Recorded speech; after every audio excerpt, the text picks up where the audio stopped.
20મી સદીમાં જીવવા માટેનું સૂત્ર છે અસત્યમેવ જયતે.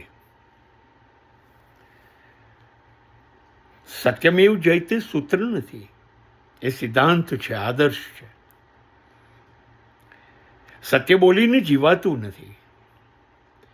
જીવવું છે આ સમયમાં તો અસત્ય જ બોલો, ખોટું જ બોલો.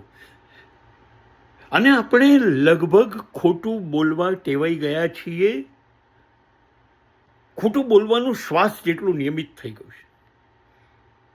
અને આપણને ખબર નથી પડતી કે શ્વાસ લેવાય છે. એવી રીતે આપણને ખબર જ નથી કે આપણે સવારથી સાંજ અને જીવીએ છીએ ત્યાં સુધી સતત જૂઠું બોલ્યા કરીએ છીએ.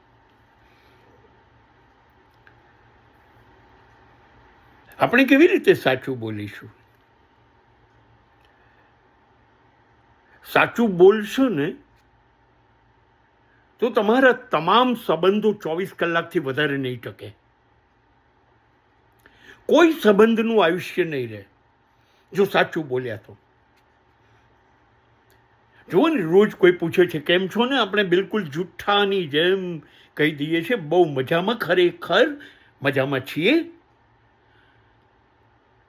દરેક જણ પાસે જીવવાની મજા છે નહીં. સમગ્ર માનવ જાત જુઠ્ઠું બોલી રહી છે.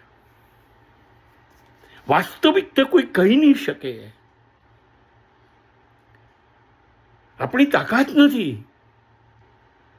આપણી મર્યાદાઓ, આપણી નબળાઈઓ, આપણી ગુંડાગીરી, આપણી નાલાયકીઓ આપણે દર મિનિટે ચલાવીએ છીએ. આપણે કહીશું કોઈને,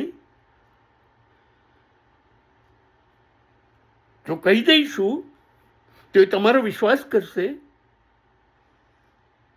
તો સમાજમાં તમારી પ્રતિષ્ઠા રહેશે, આબરૂ જળવાશે, કોઈ તમારો ભરોસો કરશે.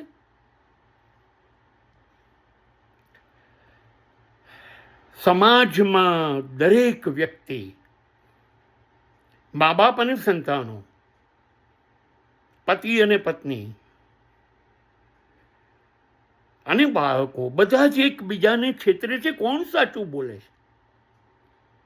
એક વખત તો કહી જુએ પતિ પત્નીને અને પત્ની પતિને, મને તું નથી ગમતી, હું તને નિભાવું છું, મને તું બહુ ત્રાસ આપે છે. એક વખત કહી જુઓ. સત્ય તો આ છે.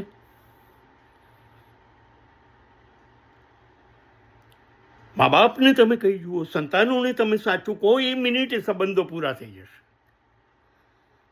આ સંબંધો ટક્યા જ છે જૂઠાણા પર. અને જૂઠાણાઓ મને પણ ગમે છે ને તમને પણ ગમે છે. એકબીજાને ગમતી દુનિયાનું નામ જ છે જૂઠાણાઓની દુનિયા.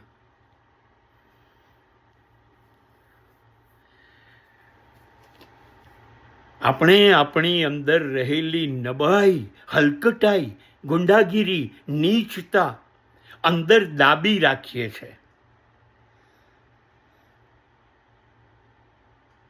અને બહાર એ બતાવીએ છીએ જે આપણે નથી. બહાર એ પ્રદર્શન કરીએ છીએ એ અલગ છે. આ દંભ છે, આ છેતરપિંડી છે. સમાજ સાથે અને પોતાની સાથે પણ. આપણે અંદર આપણી ગંદકીનો ઉકરડો લઈને જીવીએ છીએ, એની દુર્ગંધમાં જીવીએ છીએ. આપણે સાચું બોલી શકતા નથી અને બોલી શકવાના પણ નથી. આપણે બહુ ડરપોક છીએ, આપણે બહુ કાયર છીએ.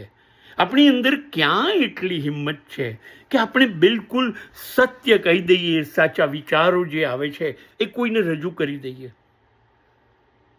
આ શક્યતા છે જ નહીં. આપણને આવડી ગયું છે. આપણે અંદરના જે છીએ એ કોઈને ઓળખવા નથી દેવા, અને બહાર આપણે અંદર જે છીએ એ બતાવવા નથી. હવે કેવી રીતે આપણે સત્યના રસ્તે ચાલીશું? સત્યનું જીવન તો ક્યારથી છૂટી ગયું.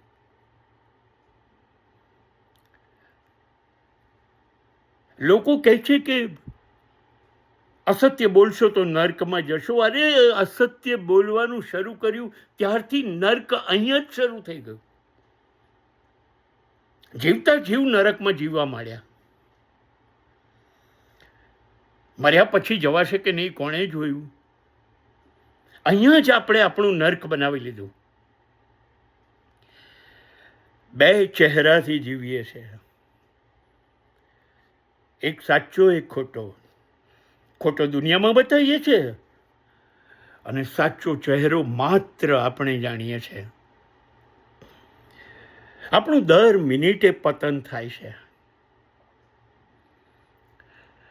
આપણે દુનિયાને છેતરવા જતા આપણે આપણી જાતને છેતરી નાખી અને આપણને ફાવી ગયું છે. ચાલો છેતરપિંડી રમીએ. મજા આવે છે. આપણે એવું કહી દઈએ છીએ, અમે સારા, તમે સારા અને આપણે સારા. બસ આ આપણું રાષ્ટ્રગીત છે. આપણે કોઈને એવું નથી કહી શકતા કે હું તમારાથી નારાજ છું, તમે હલકટ છો, મહેરબાની કરી ને મને છેતરશો નહીં. આવું આપણે કોઈને નથી કહી શકતા. અસત્ય છે ને એ મનગમતી દુનિયા બનાવશે અને સત્ય જે છે એ ચારે બાજુ જો બોલવાનું શરૂ કરો તો તમારા દુશ્મનોની દુનિયા આખી ઊભી થઈ જશે. તમને જ તમારામાં વિશ્વાસ નથી. તમે જ તમારો વિશ્વાસ નથી કરતા. તમે જ ચાલબાજ છો. સૌથી વધુ છેતરપિંડી તમે તમારી સાથે જ કરો છો.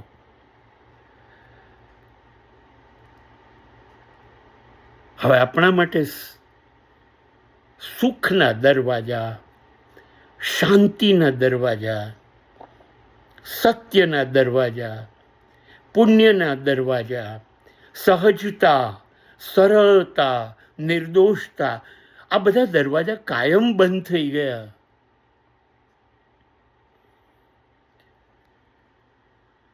અને આપણામાં એટલી હિંમત નથી કે હું સાચું કહી દઉં, જે થવું હોય થાય. નહીં કહી શકાય. મેં આ પૃથ્વી પર ગાંધીજી જેવો માણસ નથી ગયો જેણે લેખિતમાં સત્યના પ્રયોગોમાં પોતાની વિરુદ્ધ પુરાવા આપ્યા કે મેં ચોરી કરી હતી, મેં બીડી પીધી હતી, મેં મારા બાપને છેતરીને ચાંદીનું કડું વેચી કાઢ્યું હતું, હું બહુ વિકારી છું, કામવાસનામાં ડૂબેલો છું, મેં કસ્તુરને પણ વારંવાર છેતરી છે અને મેં અસંખ્ય વાસનાના પ્રયોગો બ્રહ્મચર્યના નામે કર્યા છે. આવું કહેનારો આત્મકથામાં એક જ માણસ છે, એ મહાત્મા ગાંધી, અને માટે મહાન આત્મા છે. આ દુનિયામાં ભરોસાપાત્ર આત્મકથા માત્ર એની કહેવાય, કેમ કે સત્ય બોલ્યો કાયમ. આપણે આ નહીં કરી શકીએ. એટલે આપણને જે સંસ્કાર વર્ષોથી આપ્યા છે જન્મની સાથે, એ પ્રમાણે જીવીશું. જુઓ ને, મને યાદ છે આપણે નાના હોઈએ ને બાળક આપણને પૂછે કે મમ્મી તું આ મારી બહેન ક્યાંથી લઈ આવી, તો આપણે ત્યાંથી જૂઠું શરૂ કરીએ છીએ. આપણે એને નથી સાયન્સ મુજબ કહેતા, આપણે એને કહીએ છીએ ભગવાને મોકલી. એ વખતે તો એ માની લેશે અને 18 વર્ષે જ્યારે સમજશે પ્રજનનની ક્રિયા, ત્યારે એને કેટલો ઝટકો લાગશે કે કેવી રીતે મા બાપ મારી સાથે જૂઠું બોલ્યા. પણ હવે એ આઘાત લાગવાની સ્થિતિ ખતમ થઈ ગઈ, કેમ કે આપણે હવે એ બોલવાથી જૂઠું ટેવાઈ ગયા. અને લોકોને ખાતરી છે કે આપણે એકબીજાને જૂઠું જ કહીએ છીએ, સાચું કહેવાય જ નહીં. જો આપણે સંબંધો બચાવવા હોય તો આપણી આબરૂ બચાવવી હોય તો. માટે અસત્યમેવ જયતે.